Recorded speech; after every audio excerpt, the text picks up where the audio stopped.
V letošnjem letu beležijo eno od najslabših hidrologij v zgodovini delovanja elektrarn na Savi, pravi generalni direktor Gen energije, še posebej odstopa mesec april. Če beležimo normalno nekje pretoke na Savi okoli 250 kubikov na sekundo, v aprilu ponavadi še več, smo letos beležili komaj 84 kubikov na sekundo, kar pomeni izredno nizko proizvodnjo na celi Savi in seveda tudi obratovanje hladilnih stolpov v Neku in s tem precej nižjo proizvodnjo električne energije. Na vprašanje, kaj to pomeni za ceno električne energije, Novšak odgovarja. Zaradi ukrepov koronavirusa je letos poraba nižja, tako da dejansko smo zmanjšali uvoz električne energije, tudi zaradi zmanjšane porabe in je nam hidrologija pravzaprav šla v to smer.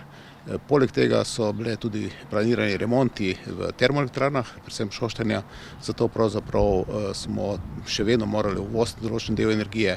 V sreči pa seveda je nuklearka obratovala stabilno, na polni moči, celo nekoliko presegla svojo proizvodnjo v tem času in smo na tak način zagotavljali zanesljivo oskrbo odjemalcev z električno energijo.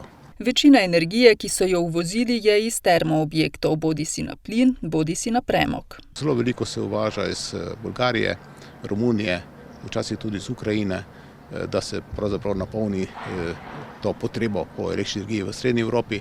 Ampak je tudi padec porabe kar precejšnji, predvsem v gospodarskem odjemu, zato je bilo uvoza relativno malo. Mi beležimo v aprilu nekje 5 do 8% večjo porabo v gospodinjstvih, kot bi sicer bila v tem času, v tem obdobju.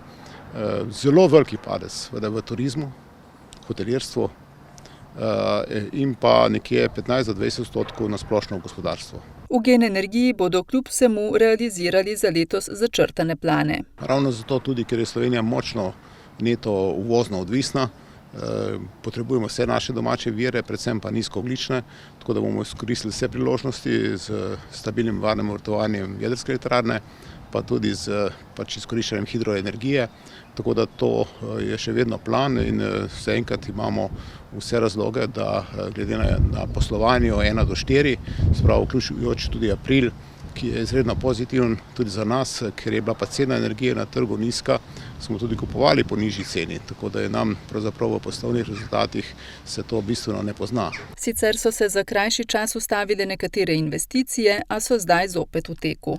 Tako da bo ta učinek pravzaprav z vsemi ukrepi in znanjem in z izkušenimi vodstvi smo ga uspeli relativno znižati, tako da še vedno pričakujemo, da bomo vse naše plane letos tudi dosegli.